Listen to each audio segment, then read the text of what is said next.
Oh, hai, selamat pagi, selamat siang, selamat sore, dan selamat malam sahabat Movie Bro semua. Semoga kalian baik-baik saja dan sehat semuanya. Pastikan kuota kalian aman dan posisi kalian juga nyaman. Juga pastikan camilan ada bersama kalian. Film ini dibintangi oleh Penn Badley, Dylan Walsh, dan Sela Ward, dan disutradarai oleh Nelson McCormick dengan durasi tayang 101 menit. Untuk rekan-rekan Movie Bro semuanya, jangan lupa sebelum menonton dan menyaksikan video kami kali ini, jangan lupa untuk subscribe, komen, like, dan share-nya. Cerita berawal dari McGrady Edwards, seorang laki-laki tampan yang sedang mencukur rambut, jenggot, dan bewoknya, juga merubah warna lensa matanya diiringi alunan musik khas Natal. Ternyata pria tersebut baru saja membantai satu keluarga janda cantik beserta ketiga orang anaknya. Dengan tenangnya, Grady, si duda ganteng yang sudah merubah penampilan tersebut, pergi meninggalkan keluarga tersebut tanpa seorang pun mengetahuinya. Dan petualangan kembali dia mulai di kota yang baru. Tak lama kemudian, pertemuan di sebuah pusat perbelanjaan dengan janda muda cantik bernama Susan yang beranak 3. Grady memperkenalkan diri sebagai David Harris, seorang duda yang kehilangan istri dan anak perempuannya dalam sebuah kecelakaan. Dan David pun berhasil menarik perhatian Susan. Dasar duda ganteng. 6 bulan kemudian, David dan Susan bertunangan. Kemudian anak pertama Susan, yakni Michael, pulang ke rumah dari sekolah militer dan merasa canggung dengan suasana barunya. David memang laki-laki cerdas dan bijaksana. Ia pun langsung mengajak Michael untuk berbincang secara pribadi dan laki-laki. Kemudian mereka pun bersulang dan bertos bersama di ruang basement mereka yang penuh dengan loker-loker milik David. Awal kecurigaan Michael kepada David adalah ketika dia salah menyebut nama putrinya yang sudah meninggal. Selain itu, kecurigaan pun mulai nampak jelas ketika tetangga Susan memberitahukan bahwa ada sketsa pembunuh yang mirip dengan David di acara American Most Wanted. Tanpa pikir panjang, David pun langsung menghabisi si tetangga tersebut dengan mematahkan lehernya. Mantan suami Susan pun, Jay, merasa curiga dan terganggu ketika David berlaku kasar kepada anak bungsunya gara-gara terlalu berisik ketika bermain game. Jay, mantan suami Susan, pun memperingatkan agar Susan berhati-hati karena tidak mengetahui asal-usul David. Kecurigaan semakin menjadi ketika David berhenti bekerja untuk kakak Susan, yakni Jackie. David berhenti bekerja sebagai agen real estate karena menghindari mengisi formulir data pribadinya yang tak mau diketahui oleh publik. Suatu malam, Jay datang untuk pamit kepada anak-anaknya. Akan tetapi, Jay malah berduel dengan David dikarenakan track record David semasa kuliah adalah bohong. David berhasil memukul dan membunuh Jay, dan ia menyimpan mayatnya di lemari es di ruang bawah tanah.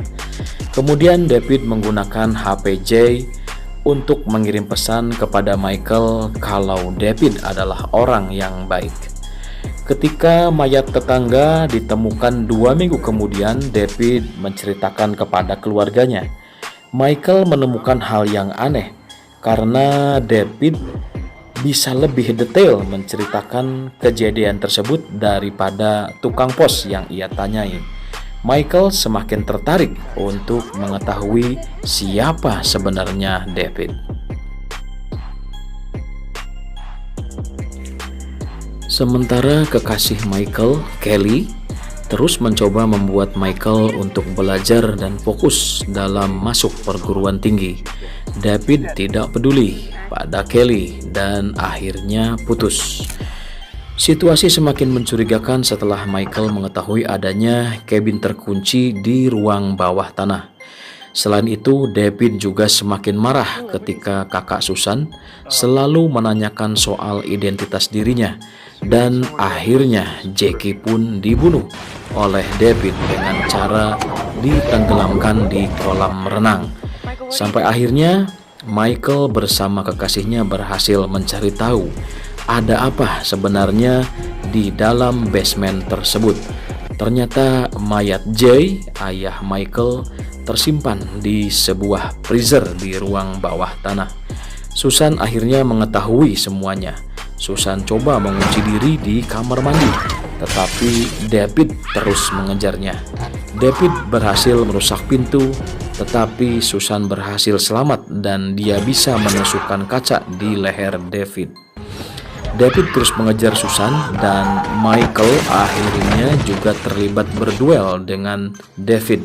Sampai akhirnya keduanya terjatuh dari atap rumah dan tak sadarkan diri.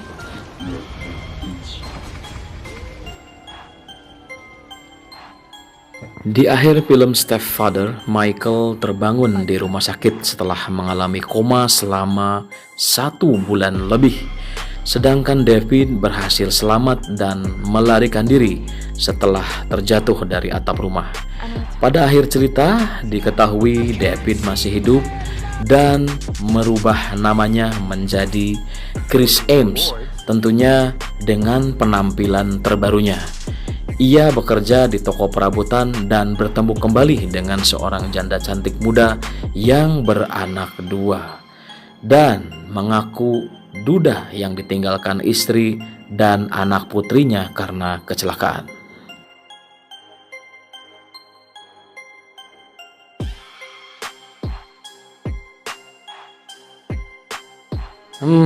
Modus nih si duda ganteng. Alhasil setelah menyaksikan film ini, sahabat gue semuanya, gue di sini bisa menyimpulkan 2 kesimpulan yang berhasil gue tarik. Kesimpulan yang pertama adalah merupakan salah satu warning atau himbauan untuk janda-janda muda, janda-janda kaya, janda-janda yang cantik. Tentunya harus lebih berhati-hati bila mana ingin mencari pasangan hidup yang baru. Tentunya kita selidiki dulu asal muasal atau bibit bebet bobotnya. Untuk kesimpulan yang kedua, gue simpulkan dan gue beritahukan nih untuk para aparat kepolisian untuk segera menangkap si duda ganteng ini yang sering gonta-ganti nama dan identitas. Baik itu namanya Asep, Ucup, Udin, siapa lagi tuh, Dudung, sekarang ganti nama jadi Chris M. Jadi saya himbau untuk anggota kepolisian untuk secepatnya menangkap si Chris M. Karena dia akan sangat berbahaya, terutama untuk para janda muda ataupun nanti akan menggoda istri-istri kita. Oke, semua sahabat Mupi Bro, akhirnya ulasan tentang alur cerita film Stepfather dari gue kali ini gue cukupkan sampai di sini. Kita jumpa lagi di ulasan alur cerita film yang lainnya dan tentu akan lebih menarik dan gokil. Semoga ulasan kali ini bisa menghibur sahabat-sahabat Mupi Bro semuanya. Yaudah dah, bye-bye.